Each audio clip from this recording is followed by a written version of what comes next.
നമസ്കാരം. മലയാളി വാർത്ത ഇൻസൈഡിലേക്ക് സ്വാഗതം. ടെൽ അവീവിലേക്ക് ഇറാനിൽ നിന്നുള്ള മിസൈൽ മഴ. ആ വാർത്തയാണിപ്പോൾ ലോകത്തെ ഞെട്ടിക്കുന്നത്. അമേരിക്കൻ പ്രസിഡന്റ് ഡൊണാൾഡ് ട്രംപ് പ്രഖ്യാപിച്ച 5 ദിവസം വെടിനിർത്തൽ. എന്നാൽ അത് തള്ളിക്കളഞ്ഞുകൊണ്ട് ഇറാൻ ഇസ്രായേലിന് നേർക്ക് അതിരൂക്ഷ ആക്രമണം തുടർന്നു. ചൊവ്വാഴ്ച രാവിലെ ടെൽ അവീവിന് നേർക്ക് ഇറാൻ നടത്തിയത് സമാനതകളില്ലാത്ത മിസൈൽ ആക്രമണം. നിരവധി കെട്ടിടങ്ങളാണ് തകർന്നത്. തിങ്കളാഴ്ച രാത്രിയിലും ചൊവ്വാഴ്ച രാവിലെയുമായി തുടർന്ന മിസൈൽ ആക്രമണം. ട്രംപിന്റെ ആഹ്വാനത്തെ തുടർന്ന് ഇറാന് നേർക്കുള്ള ആക്രമണങ്ങൾ നിർത്തിവച്ചിരിക്കുകയായിരുന്നു ഇസ്രായേൽ. എന്നാൽ തങ്ങളുടെ രാജ്യത്തേക്ക് അതിരൂക്ഷമായ ആക്രമണം തൊടുത്തിരിക്കുന്നു ഇറാൻ എന്ന് തിരിച്ചറിഞ്ഞ ഇസ്രായേൽ പിന്നീട് നടത്തിയത് സമാനതകളില്ലാത്ത പ്രത്യാക്രമണം. ബോംബ് ഷെൽട്ടറുകളിലേക്ക് ദശലക്ഷക്കണക്കിന് ആളുകൾ പരക്കം പാഞ്ഞുവെന്നാണ് ഇസ്രായേൽ മാധ്യമങ്ങൾ പറയുന്നത്. ടെൽ അവീവിൽ ഇറാനിയൻ ബാലിസ്റ്റിക് മിസൈൽ പതിച്ച സ്ഥലത്തിന്റെ ദൃശ്യങ്ങൾ പുറത്തുവന്നു. ആരെയും നടുക്കുന്ന ദൃശ്യങ്ങളാണ് പുറത്തു വന്നിരിക്കുന്നത്. നിരവധി കെട്ടിടങ്ങളാണ് തകർന്നു വീണത്. ആക്രമണ സ്ഥലത്ത് തകർന്ന കെട്ടിടങ്ങൾക്കും വാഹനങ്ങൾക്കും സമീപം ഒരു വലിയ ഗർത്തം. 100 കിലോഗ്രാം സ്ഫോടക വസ്തുക്കൾ ഒരേ സമയം ഒരേ സ്ഥലത്തേക്ക് ഇറാൻ മിസൈലുകളിലൂടെ പ്രയോഗിച്ചു. ഇറാൻ മുമ്പ് വിക്ഷേപിച്ച പരമ്പരാഗത നോൺ ക്ലസ്റ്റർ വാർഹെഡുകളെക്കാൾ ചെറുതാണ് ഇപ്പോഴയച്ച മിസൈലുകൾ. 11 മണിക്കൂർ നീണ്ട ശാന്തത. തുടർന്ന് അപ്രതീക്ഷിതമായ ആക്രമണമാണ് ഇറാൻ നടത്തിയത്. അതും ട്രംപിന്റെ വെടിനിർത്തൽ പ്രഖ്യാപനത്തിന് പിന്നാലെ. ഇത്ര വലിയ ആക്രമണങ്ങൾ നടന്നിട്ടും ഇസ്രായേലിൽ ഒരൊറ്റ മരണം പോലും റിപ്പോർട്ട് ചെയ്തില്ല.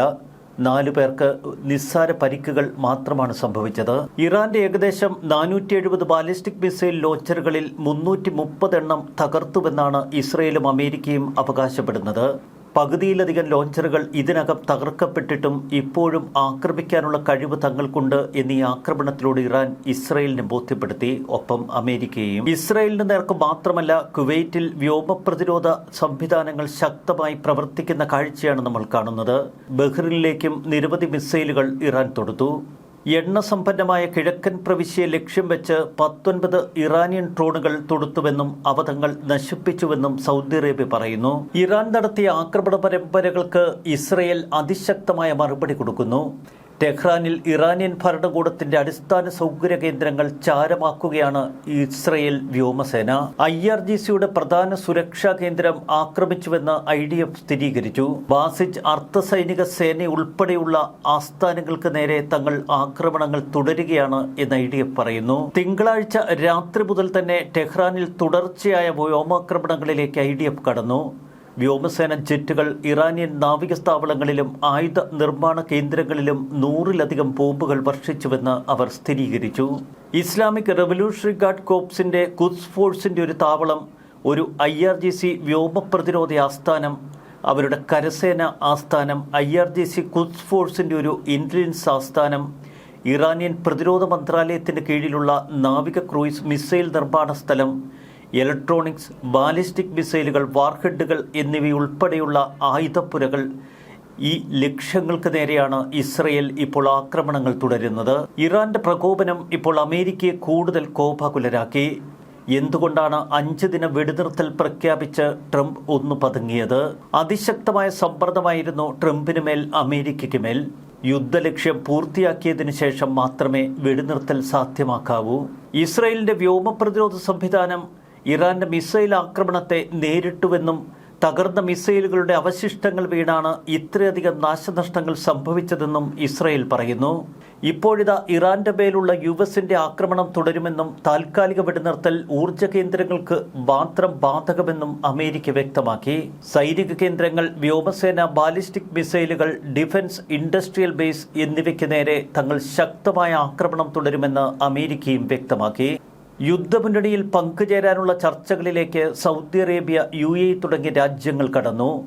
ഇനിയും കണ്ണും കെട്ടി നോക്കി നിൽക്കാൻ കഴിയില്ല എന്നാണ് സൗദി അറേബ്യ പ്രതികരിച്ചിരിക്കുന്നത്. ഏറ്റവും നിർണായക നിലപാടുമായി ഇന്ത്യൻ പ്രധാനമന്ത്രി നരേന്ദ്രമോദി രംഗത്തെത്തി.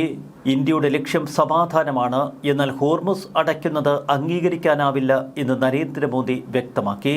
രാജ്യത്തലവന്മാരുമായി ആശയവിനിമയം തുടരുന്നുവെന്നാണ് ഇന്ത്യൻ പ്രധാനമന്ത്രി പറയുന്നത്. ഇസ്രായേലിനെ പ്രകോപിപ്പിച്ച് ഇറാന് നേർക്ക് അതിശക്തമായ ആക്രമണങ്ങൾ ഇസ്രായേൽ തുടർന്നതോടെ ഇപ്പോൾ മുജ്തബ ഖമനേയി ചർച്ചയ്ക്ക് തയ്യാറെന്ന നിലപാടെടുത്തുവെന്നാണ് മധ്യസ്ഥ രാജ്യങ്ങൾ അമേരിക്കയോട് പറയുന്നത്. ഒരു കരാറിൽ എത്തിച്ചേരാൻ ഇറാൻ പരമോന്നത നേതാവ് സമ്മതിച്ചു എന്ന് ഇസ്രായേൽ മാധ്യമങ്ങൾ മാധ്യമങ്ങളെ ഉദ്ധരിച്ച് അൽ അറേബി റിപ്പോർട്ട് ചെയ്യുന്നു. 48 മണിക്കൂർ സമയം നൽകിയ ട്രംപ് അതിനുശേഷം ഇറാനെ തച്ചു തകർക്കുന്ന ആക്രമണങ്ങളിലേക്ക് കടക്കും എന്ന അന്ത്യശാസനം നൽകി. പിന്നീട് ട്രംപ് തൻ്റെ മുന്നറിയിപ്പിൽ നിന്ന് പിന്നോക്കം പോകുന്ന അമേരിക്കൻ പ്രസിഡന്റ് ട്രംപ് പതുങ്ങുന്ന കാഴ്ചയാണ് ലോകം കണ്ടത്. അമേരിക്കയും ഇറാനും തമ്മിൽ ഒരു കരാറിനുള്ള സാധ്യതകൾ വിരളമാണ് എന്ന് ജെറൂസലേം പോസ്റ്റ് റിപ്പോർട്ട് ചെയ്യുന്നു. ഇറാന്റെ ആണവശക്തി, ബാലിസ്റ്റിക് മിസൈലുകൾ, ഹോർമുസ് കടലിടുക്കിലെ നാവിഗേഷൻ സ്വാതന്ത്ര്യം എന്നീ വിഷയങ്ങൾ തന്നെയാണ് ഏറ്റവും മുഖ്യം. ഇപ്പോൾ ഇറാനികൾ അമേരിക്കൻ നഷ്ടപരിഹാരം ആവശ്യപ്പെടുന്ന വിചിത്ര കാഴ്ചയും ലോകം കാണുന്നു. ഒരു കരാറിന്റെ ഭാഗമായി ഇനി ഇറാനെതിരെ തുടർ നടപടികൾ ഉണ്ടാവില്ല എന്ന് അമേരിക്ക ഉറപ്പ് കൊടുക്കണമെന്നും ഇറാൻ പറയുന്നു. ഇറാൻ പെട്ടെന്ന് എന്തുകൊണ്ട് അമേരിക്കയുടെ വെടിനിർത്തൽ തള്ളി ആക്രമണങ്ങളിലേക്ക് കടന്നു? അതിന് വ്യക്തമായ കാരണങ്ങളാണ് ഇപ്പോൾ യുദ്ധവിദഗ്ധർ ചൂണ്ടിക്കാട്ടുന്നത്. 5 ദിവസ വെടിനിർത്തൽ അമേരിക്കയുടെ യുദ്ധതന്ത്രമാണ് എന്നും 5 ദിവസങ്ങൾക്കുള്ളിൽ അമേരിക്ക ഒരു കരയുദ്ധത്തിനുള്ള തയ്യാറെടുപ്പ് നടത്തും എന്നും ഇറാൻ വിശ്വസിച്ചു. ഹോർമുസ് കടലിടുക്കിലെ ഇറാന്റെ കാർഗ് എണ്ണദ്വീപ് പിടിച്ചെടുക്കാൻ ആസൂത്രിതമായ നീക്കം അമേരിക്ക ഇതിനകം തന്നെ തുടങ്ങിക്കഴിഞ്ഞിരുന്നു. ദ്വീപ് പിടിച്ചെടുക്കുന്നതിനായി ഒരു കരസേന നടപടിയാണ് അമേരിക്ക വിഭാവനം ചെയ്തത്. ഈ നടപടിയെ ഇസ്രയേലും സ്വാഗതം ചെയ്തിരുന്നു. ഹോർമുസ് കടലിടുക്കിലൂടെയുള്ള നാവിഗേഷൻ സുഗമമാക്കാൻ കാർഗ് ദ്വീപ് പിടിച്ചെടുക്കണമെന്ന ആവശ്യം അമേരിക്കയ്ക്ക് മുന്നിൽ അവതരിപ്പിച്ചത് ഇസ്രയേൽ. കാർഗ് ദ്വീപിൽ ഒരു കരസേന നടപടി നടത്തുകയല്ലാതെ മറ്റൊരു മാർഗവുമില്ല എന്ന് ഇസ്രയേൽ ട്രംപിനെ ബോധ്യപ്പെടുത്തി. ഇതിന്റെ ഭാഗമായി മിഡിൽ ഈസ്റ്റിലെ ഏകദേശം 2500 മറീനുകളെ വഹിച്ചുകൊണ്ട് USS ട്രിപ്പോളി എന്ന ആക്രമണ കപ്പൽ ആ ഭാഗത്തേക്ക് യാത്ര തിരിച്ചു. USS ട്രിപ്പോളിയും USS ന്യൂ ഓർലിയൻസും ഈ വാരാന്ത്യത്തിൽ ഈ മേഖലയിൽ എത്തുമെന്ന വിവരം ഇറാന് ലഭിക്കുന്നു. ഇതിനു പുറമെ USS ബോക്സർ എന്ന ആക്രമണ കപ്പലും തങ്ങളെ ലക്ഷ്യമാക്കി പുറപ്പെട്ടു എന്ന് ഇറാൻ മനസ്സിലാക്കി. US സെൻട്രൽ കമാൻഡ് ഈ മേഖലയിലേക്ക് കൂടുതൽ മറീനുകളെ അയച്ചു തുടങ്ങി. പോർട്ട്ലാൻഡ്, കോംസ്റ്റോക്ക് എന്നീ എസ്കോർട്ട് കപ്പലുകളും F-35B സ്റ്റെൽത്ത് ഫൈറ്റർ ജെറ്റുകളും ആ മേഖലയിലേക്ക് അമേരിക്ക കൂടുതൽ സജ്ജമാക്കിക്കൊണ്ടിരുന്നു. MV-22 ഓസ്പ്രേ വിമാനങ്ങൾ എന്നിവയുൾപ്പെടെ അധിക വിമാനങ്ങൾ മേഖലയിലേക്ക് അയച്ചു. 4500 നാവികരെ ആക്രമണ സജ്ജരായി അമേരിക്ക തയ്യാറാക്കുന്നു. 18 മണിക്കൂറിനുള്ളിൽ ലോകത്തെവിടെയും 3000 സൈനികരെ എത്തിക്കാൻ കഴിയുന്ന ഒരു ഡിവിഷൻ ഉൾപ്പെടെ വിപുലമായ സജ്ജീകരണങ്ങൾ. ഇതോടെ ഒരു കാര്യം ഇറാന് വ്യക്തമായി: 5 ദിവസ വെടിനിർത്തൽ അമേരിക്കയുടെ ഒരു പതുങ്ങൽ മാത്രമാണ്. കാർഗ് ദ്വീപ് പിടിച്ചെടുത്ത് കൂടുതൽ ശക്തമായ ആക്രമണങ്ങളിലേക്ക് അമേരിക്ക കടക്കും. തങ്ങളുടെ കരയിലേക്ക് അമേരിക്കയും ഇസ്രയേലും കടന്നുവരും എന്ന് മനസ്സിലാക്കിയ ഇറാൻ ശക്തമായ ആക്രമണങ്ങളിലേക്ക് തിരിഞ്ഞു. അതിവേഗം ശക്തിപ്പെടുന്ന യുദ്ധത്തിൽ വാഷിംഗ്ടൺ ഒരു തന്ത്രം മെനയുകയായിരുന്നു 5 ദിന വെടിനിർത്തൽ പ്രഖ്യാപനത്തിലൂടെ. ഹോർമുസ് കടലിടുക്ക് പൂർണ്ണമായി തുറക്കണമെങ്കിൽ ഇപ്പോൾ തുടരുന്ന ആക്രമണ ശൈലി വീണ്ടും അവലംബിച്ചിട്ട് കാര്യമില്ല എന്ന് ട്രംപിന് മനസ്സിലായി. ഇറാനിലുള്ള ഊർജ്ജ കേന്ദ്രങ്ങൾക്കും വൈദ്യുതി നിലയങ്ങൾക്കും നേരെ കൂടുതൽ ആക്രമണം ശക്തിപ്പെടുത്തിയാൽ മേഖലയിൽ ഊർജ്ജ ദുരന്തമുണ്ടാകുമെന്ന വിദഗ്ധരുടെ മുന്നറിയിപ്പ്. ഇറാൻ മിഡിൽ ഈസ്റ്റ് രാജ്യങ്ങളിലെ ഊർജ്ജ കേന്ദ്രങ്ങളിലേക്ക് ആക്രമണം കനപ്പിച്ചാൽ അതിൻ്റെ ഭവിഷ്യത്ത് ഭയാനകമായിരിക്കുമെന്ന് മിഡിൽ ഈസ്റ്റ് രാജ്യങ്ങൾ അമേരിക്കയെ ഓർമ്മപ്പെടുത്തി. ഒടുവിൽ അമേരിക്കൻ പ്രസിഡന്റ് ഡൊണാൾഡ് ട്രംപ് പറഞ്ഞു, ഞങ്ങൾ 5 ദിന വെടിനിർത്തലിലേക്ക് കടക്കുന്നു, ഒരു ഒത്തുതീർപ്പിലേക്ക് കാര്യങ്ങൾ എത്തും എന്ന് വിശ്വസിക്കുന്നുവെന്നാണ് ട്രംപ് പറഞ്ഞത്. ന്യൂയോർക്ക് ടൈംസിന്റെ റിപ്പോർട്ടിൽ വ്യക്തതയോടെ പറയുന്നു, അമേരിക്ക ഒരു ഓഫ് റൂം തയ്യാറെടുപ്പാണ് ഈ 5 ദിന വെടിനിർത്തലിലൂടെ ലക്ഷ്യമിട്ടത്. ഇതിനിടയിൽ ചില ഇടനിലക്കാർ വഴി അമേരിക്കൻ പ്രസിഡന്റ് ഡൊണാൾഡ് ട്രംപ് അനുരഞ്ജന ചർച്ചകളിലേക്ക് കടക്കാനുള്ള ശ്രമം നടത്തി. അമേരിക്കയും ഇസ്രയേലും ചതുപ്പിൽ നിന്ന് രക്ഷപ്പെടാനുള്ള ശ്രമങ്ങളാണ് നടത്തുന്നത് എന്ന് ഇസ്രയേൽ പരിഹസിച്ചതോടെ ട്രംപ് വീണ്ടും കോപാകുലനായി. US സഖ്യകക്ഷികളിൽ നിന്ന് ട്രംപ് നേരിട്ടത് അതിശക്തമായ സമ്മർദ്ദം. പ്രാദേശിക പങ്കാളികളിൽ നിന്ന് വർദ്ധിച്ചു വരുന്ന സമ്മർദ്ദം ട്രംപിനെ കൂടുതൽ അസ്വസ്ഥനാക്കി. ഇറാന്റെ ഊർജ്ജ അടിസ്ഥാന സൗകര്യങ്ങൾക്ക് നേരെ ആക്രമണം തൊടുത്താൽ മിഡിൽ ഈസ്റ്റ് രാജ്യങ്ങളിലെ ഊർജ്ജ കേന്ദ്രങ്ങൾക്ക് നേരെ ഇറാൻ ആക്രമിക്കുമെന്ന് അവരുടെ മുന്നറിയിപ്പ്. ഇത് മിഡിൽ ഈസ്റ്റ് രാജ്യങ്ങളെ അസ്ഥിരപ്പെടുത്തുമെന്നും ഊർജ്ജ ദുരന്തത്തിന് വഴിവെക്കുമെന്നും അവർ ട്രംപിനോട് പറഞ്ഞു. ഇതിനെ തുടർന്നാണ് തീവ്ര നയതന്ത്ര ഇടപെടലുകളിലേക്ക് കാര്യങ്ങൾ എത്തിയത്. ഈജിപ്ത്, തുർക്കി, സൗദി അറേബ്യ, പാകിസ്ഥാൻ എന്നീ രാജ്യങ്ങളിലെ വിദേശകാര്യ മന്ത്രിമാർ റിയാദിൽ യോഗം ചേർന്ന് മധ്യസ്ഥ ശ്രമങ്ങൾക്ക് തുടക്കമിട്ടു. 5 ദിന വെടിനിർത്തലിനുള്ള നിർദ്ദേശം മുന്നോട്ട് വെച്ചത് ഈജിപ്ഷ്യൻ മധ്യസ്ഥർ. ഇറാന്റെ റവല്യൂഷണറി ഗാർഡുമായി അവർ ചർച്ചകൾ തുടർന്നു.